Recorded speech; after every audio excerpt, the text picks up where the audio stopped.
Fred Price with Lauren Holmes, and I'm going to be putting on my Lift carbon fiber thinking cap today because we're going to be talking about why some builders, including us, charge a proposal fee if you send over a custom plan, and the reason why we do. A lot of times the reason is to protect you, to make sure that you're going to be the right type of client for us and that we're going to be the right type of builder for you. Today I got an email from somebody I talked to about a year and a half ago. They sent me over a pair of plans. They said, "Hey Fred, how much? Everyone wants an immediate price on a custom set of plans." And I told them I could give you a range, and hopefully that range is what's going to fit what you're trying to accomplish with this home. By looking at the plans, by taking a quick overview, I could give them a range. And by range, I'm saying it could be 750 to 900,000, but we got to dig deeper into it, just to give you an idea. Didn't hear back from the client, got ghosted. It happens, not a big deal. But I got an email from the same client today that said they were back on our website looking for more information. So when I reached out, come to find out that, hey, they did make a decision with another builder. They did select them to build their home, but the builder went bankrupt through the process. They lost a big, large sum of money. Very disappointed. So now they're looking for, again, a quality builder that could proposal and bid the project. So now we're at that stage, right? People don't like to hear that, okay, thank you for your custom set of plans, but there's going to be time invested with this in order to give you the right cost for the home that you're trying to build. And because there's time invested, I'm in business to make money. I got a couple kids. I got a wife with horses, so I have to build houses to support our lifestyle. I also have vendors that, want to support their families. So and employees that I have to keep working. There's costs involved when you're running a business. In order to run a business effectively and efficiently, you need to make sure that you're, first off, building with profit and making sure that you're able to offer a good quality project to the client that's hiring you, because that's what they're hiring you for, is to build a beautiful home. Today we're going to talk about why builders would charge for a proposal. And there are 5 things we're going to talk about. One's going to be the plans. So the plans, we're going to talk a little bit about that,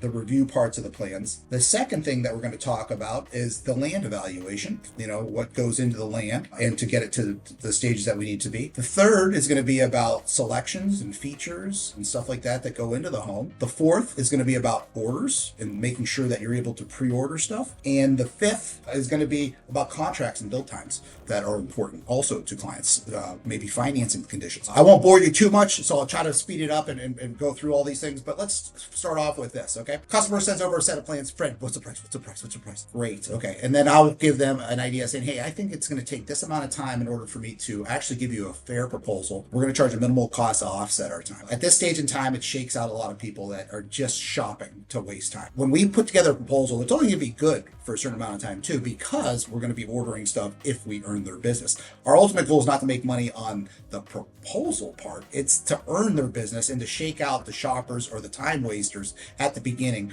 so that we know that we're working and putting our time in for the right type of clients. Usually I build in Southwest Florida, Cape Coral, Fort Myers area. I would say that people have already done their preliminary homework. They know who the good builders are. They either talk to a realtor or an attorney or a local bank to find out who they would say we should shop it to. So by the time I hope they get to me, they might have 2 or 3 other people that they're interviewing. Wonderful. I'm not the builder for everybody. I don't always want to build somebody a house, whether it's a personality conflict, my personal lifestyle, how much I'm invested with my kids' practices and so forth, what I already have on for workload. So in order for us to keep a good reputation, we only could take on a certain amount of projects that we could effectively manage. So that's a big thing. Plans come over, they want a price. We talk about, okay, this is our cost. And I'd be interested to hear if you could comment what you think a fair cost is for this once we're done, to at least give them a proposal. That proposal cost, what we'll do is if we earn the business, we'll credit it back to the total cost of the build anyway. So we want to build the home for the client, so we give them a proposal. We don't want to just give them a proposal to make them feel good. But we're going to spend the time to make sure that the price is right. I'm going to take my thinking cap off now. So the first thing is the plan. Not all plans are created equal. All right. There's different engineers, different architects, different ways that they structure their plans. Some architects, engineers have a tremendous amount of detail on it that is broken down by size of doors, type of doors, or style of doors, the whole 9 yards. They might even have detail in regards to where tile backsplash will be, where crown molding is going to be put up. So there's a lot of things on the plan that we can look at, calculate lineal foot, price per square foot, and sort of come up with a really good idea of what's there. So the plan's the first thing that we're going to evaluate. Because it's probably not referred to our architect that we use that takes time to sort of look at that. There's other things too that we're going to look at when the plan comes over. Sometimes plans don't work right. We might notice that, hey, this is not a good location to have this door, or maybe they have something that's not functional that we may want to change up. There could also be some things on there that they may be overbuilding or underbuilding, so we can give you some of our cost input as well, like, hey, you don't need to have that type of beam here, or maybe we'll change this up a little bit and we could go back to the structural engineer and see if that's going to make sense. And because we build for other clients and it is our daily things, and we want to make sure when we build a home that it's functional, usable, smart, we're going to take the time to give you our input. Now, you can take it or leave it, okay? It's your plan, but we're at least going to talk about the plan and sort of go through it and make sure that we like it, you like it, and what's happening there. So that's the first thing, is the plan evaluation, right? It takes time. It's not something that just happens like that. The second part of it is, if you already have a custom set of plans done, that means you already own your piece of property. You've gone through the thought process of working with an architect engineer to get the plans done. You know where your lot is.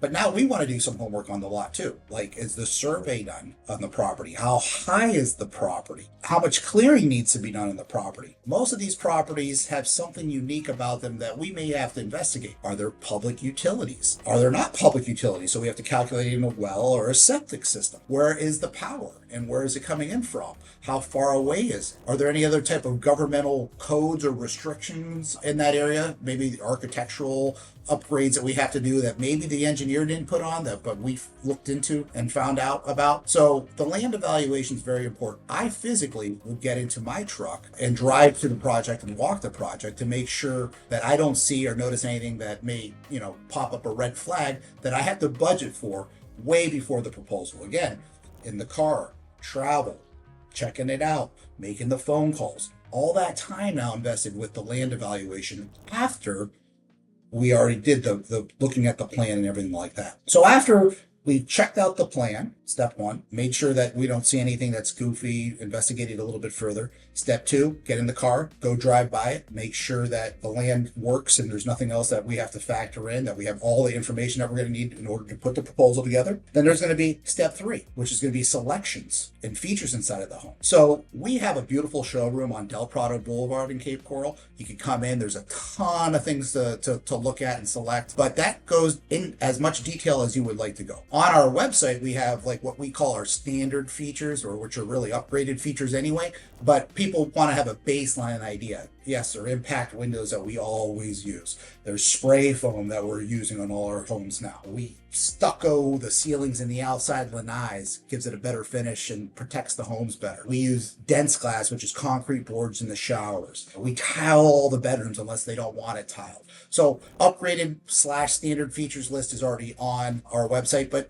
most builders have like a baseline that they start with. When clients come into the office, then you may have 2, 3, 4, 5 hours tied up with them going through in more detail what size door, what style door, what type of door handles, what type of hinges, size of tile, design on the floor for the tile or wood or whatever they're trying to do on there, crown molding, size, the way it's shaped. All those things get talked at in the office, which takes time. I don't do that personally. That's normally in my office. It's my wife, Lauren, who's got spectacular taste. I'm not the best at that, but I'm good at the land evaluation, the building part. That's where I try to focus more on in the vendor contract relationships. But that all takes time to get done so that we have our selections, or at least a very good understanding that what we're going to put on a proposal is going to fit into the budget that the client is looking to accomplish. Sometimes at this stage, you may also bring up something that we say, oh, I did that for another client. I could find that information out for you, not a problem.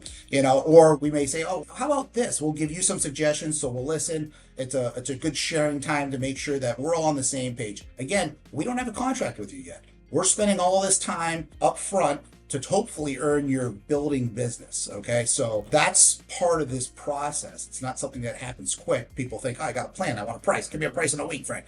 I'm gonna wanna meet you in person. We're gonna wanna meet in person. Again, I wanna make sure that we're the right builder for you and you're the right client for us, okay? No one needs headaches. And if you don't take the time to do this, there will be headaches, okay? Now comes the other thing.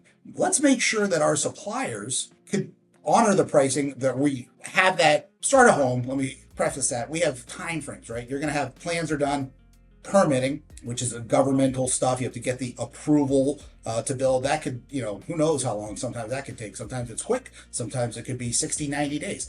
Then there could also be a bank involved, right? So like, is the financing ready to go? So even when we get the approvals ready, there's time frames when we start building the home. And guess what? We don't need the tile right at the beginning of the project. We need that maybe 3, 4, 5 months, 6 months into the project, okay? But what I want to do with my vendors after that selection is make sure that they're going to commit to a certain price for me. So when I make a proposal, it's not going to get all crazy. It's not going to change. I don't want to have to be going back to the client and fighting with them and saying, oh, well, this is all this.